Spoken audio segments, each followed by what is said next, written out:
नमस्ते दोस्तों। अगर आप एक एनआरआई इन्वेस्टर हो तो आपने रिसेंटली एक न्यूज़ सुनी होगी जिसमें लोग कहते हैं कि अगर आप एक एनआरआई इन्वेस्टर हो जो इंडिया में म्यूचुअल फंड्स में इन्वेस्ट करता है तो म्यूचुअल फंड्स का कैपिटल गेन टैक्स आपको अपनी होम कंट्री के हिसाब से भरना है।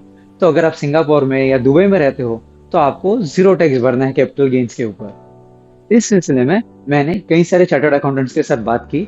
तो उनका पॉइंट ऑफ व्यू ये है कि ये जो वर्डिक्ट आया है वो मुंबई के ट्राइब्यूनल के केस का वर्डिक्ट है। रूल बुक में कहीं भी ऐसा मेंशन नहीं किया गया है। अगर कोई इन्वेस्टर ऐसा टैक्स अवॉइड करता है तो उसके ऊपर इनकम टैक्स से एक नोटिस इशू हो सकती है।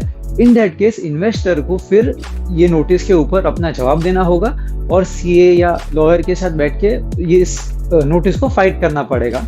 तब जाके ही कैन प्रूव दैट ऐसा एक वर्डिक्ट पास हुआ था एंड उसके बेसिस पे इन्वेस्टर ने ये उसका स्टैंड लिया है।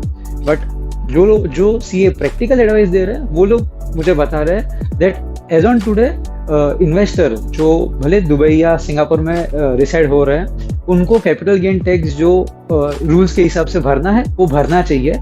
अगर बहुत ज़्यादा बड़ा अमाउंट है तो एक बार वो लिटिगेशन में जा सकते हैं, बट अगर आपको लिटिगेशन अवॉइड करना है तो practically at this level they should just पे द टैक्सेस।